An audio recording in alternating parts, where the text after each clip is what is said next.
ஈஸியாக சிக்கன் பிரியாணி செய்ய அடுப்பில் ஒரு டபரா வச்சு அதில் 150 ml ஆயில், 50 ml நெய் ஆப்ஷனல் தான், தேவையில்லைன்னா அந்த 50 கிராம் ஆயிலாக சேர்த்துக்கலாம்.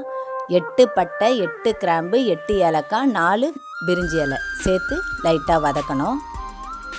அது வதங்கினதுக்கப்புறம் 400 கிராம் வெங்காயம்.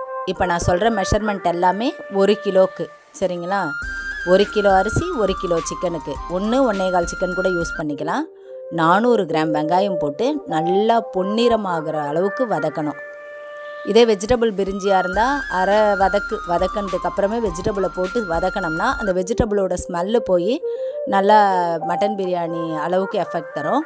இது சிக்கன் பிரியாணின்றதுனால நல்லா பொன்னிறமாகிற அளவுக்கு வதக்கணும். நல்லா பொன்னிறமாகணும், அப்போ தான் சிக்கன் பிரியாணி டேஸ்ட் கொடுக்கும். இதோ இப்போ பார்த்திங்கன்னா தெரியும், நல்லா பொன்னிறமாயிடுச்சு. இப்போ இது வதங்கினதுக்கப்புறம் 3 பச்சை மிளகாய் போதும். இப்போ நான் அளவு அதிகமாக செய்கிறேன், அதனால் நிறைய இருக்குது. 3 பச்சை மிளகாய், 100 கிராம் இஞ்சி, 50 கிராம் பூண்டு, ரெண்டுத்தையும் அரைச்சி பேஸ்ட் ஆக்கி அதையும் போட்டு வதக்கணும். 3 பச்சை மிளகாய் போதும், ஏன்னா மிளகாத்தூள் சேர்த்தா தான் நமக்கு கலர் வரும், பச்சை மிளகாயில் கலர் வராது. 400 கிராம் தக்காளி, நல்லா பழமான தக்காளியாக 400 கிராம், அதையும் எடுத்து நல்லா வதக்கணும். சரிங்களா? நல்லா வதங்கணும். தக்காளி வெங்காயம் நல்லா பேஸ்ட் ஆகிற அளவுக்கு வதக்கணும். இப்போ இது எல்லாம் நல்லா வதங்கிடுச்சு. 1 கிலோ சிக்கனை நல்லா வாஷ் பண்ணி வச்சுருக்கேன். 1.25 கூட யூஸ் பண்ணிக்கோங்க.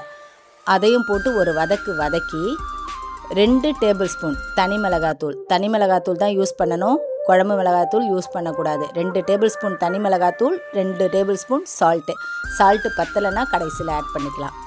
அதையும் போட்டு நல்லா வதக்கணும். இப்போது சிக்கனும் கொஞ்சம் வதங்கிடுச்சு. வதங்கினதுக்கப்புறம் 200 ml தயிர், இது எல்லாமே 1 கிலோவுக்கு தாங்க. 200 ml தயிர், அரை கட்டு புதினா, 1/4 கட்டு கொத்தமல்லி. புதினா விட கொத்தமல்லி பாதியாக தான் இருக்கணும், சரிங்களா? அதையும் போட்டு நல்லா வதக்கணும். இப்போ இது எல்லாம் நல்லா சேர்ந்து ஒரு கிரேவி மாதிரி வரணும். இப்போ இது நான் 1 கிலோவுக்கு சொல்கிறேன். இதே நீங்கள் 2 கிலோ செய்கிறீங்கன்னு வச்சுக்கோங்களேன். இப்போ 400 கிராம் வெங்காயம்னா 800 கிராம் போடுங்க. 8 ஏலக்காய் சொல்லியிருந்தால் 16 ஏலக்காய் போடுங்க. அது மாதிரி ஒரு கிலோ ஏறும்போதும் அந்த அளவையும் ஒரு இதுவாக ஏற்றிக்கோங்க, சரிங்களா? இப்போது எல்லாம் நல்லா வதங்கிடுச்சு. நான் 1 கிலோ பாஸ்மதி அரிசி, அதுக்கு எப்படின்னா 1 டம்ளர் அரிசிக்கு 1.5 டம்ளர் தண்ணி, அந்த அளவு வச்சு இப்போ தண்ணி ஊற்றியாச்சு. 1 டம்ளருக்கு 1.5 டம்ளர். கம்மியாக இருந்தால் வேகாமல் போயிடும், அதிகமாக இருந்தால் குழஞ்சிரும். அதனால் 1க்கு 1.5 கரெக்டான ஈக்குவல், சரிங்களா?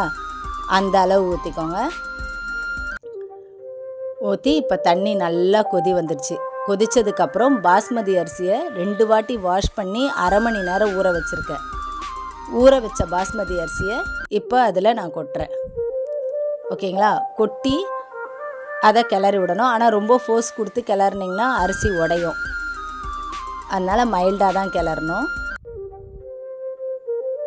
இப்போ கிளறது உங்களுக்கு வேகமாக தெரியும், அது ஸ்பீடில் காட்டுறதுனால நான் மைல்டாக தான் கிளறிட்டுருக்கேன். இப்போ கிளறி உடனே தட்டு போட்டு மூடக்கூடாது. அப்படி மூடினீங்கன்னா அந்த தம்மில் கொஞ்சம் ரொம்ப குழஞ்சா மாதிரி ஆகிடும்.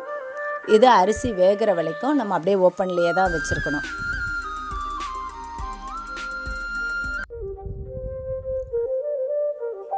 இப்போ அரிசி வேக ஆரம்பிச்சிருச்சு. இது எந்த ஸ்டேஜ் வரணும்னா அரிசியும் தண்ணியும் ஒரே அளவாக வரணும். இதோ இப்போ பார்த்தீங்கன்னா தெரியும். நம்ம ஃபுல்லாக வெந்ததுக்கப்புறம் மூடி போடலாம், தம் போடலாம் அப்படின்னு இது பண்ணக்கூடாது. அரிசியும் தண்ணியும் அந்த ஈக்குவல். இப்போ நம்ம சாப்பாட்டுக்கு எப்படி ரசம் ஊற்றி சாப்பிட்றோம், அது எப்படி நமக்கு ஒரு ஸ்டேஜ் இருக்குது, அந்த மாதிரி இப்போ பார்க்கும்போதே உங்களுக்கு தெரியும். அந்த ஸ்டேஜ் இந்த மாதிரி வரும்போது அப்படியே ஓரத்தில் இருக்கிறதெல்லாம் நல்லா இது பண்ணி அதை ஈக்குவலாக ஆக்கிடணும். ஆக்கிட்டு தண்ணியோடையே இருக்கணுங்க. அந்த ஸ்டேஜில் தான் ஒரு தட்டு போட்டு மூடி ஒரு அடுப்பை பற்ற வச்சு சிம்மில் வச்சு ஒரு தவாவை வானொலி அது மேலே வச்சுருங்க. வச்சுட்டு இந்த டபராவை இறக்கி அந்த தவா மேலே வச்சுருங்க. இது அடிப்பிடிக்கவோ தீயவோ செய்யாது, ஏன்னா நடுவில் தவா வச்சுருக்கோம். ஒரு 15 நிமிஷம் கழித்து நீங்கள் திறந்து பார்த்தீங்கன்னா சுவையான சிக்கன் பிரியாணி தயார். இப்போ நம்ம அப்படியே மேலே இருக்க அரிசி அப்படியே பார்த்திங்கன்னா ஒரு மாதிரி வரைச்சா மாதிரி இருக்கும், ஏன்னா தம்மில் இருந்தது இல்லைங்களா? அதனால் லைட்டாக அந்த மேல் போர்ஷனை மட்டும் அப்படியே கொஞ்சம் திருப்பி விடுங்க. இல்லைன்னா அந்த மேலே இருக்க அரிசி மட்டும் கொஞ்சம் விரைச்சா மாதிரி இருக்கும். லைட்டாக அப்படி திருப்பி விட்டுட்டு ஒரு 5 நிமிஷம் அப்படியே மூடி வைங்க. இதை சிக்கன் பிரியாணியே செய்ய தெரியாதவங்க கூட ஈஸியாக செய்கிற மெத்தட். அதில் இருக்க அளவை கரெக்டாக ஃபாலோ பண்ணுங்கள். சுவையான சிக்கன் பிரியாணி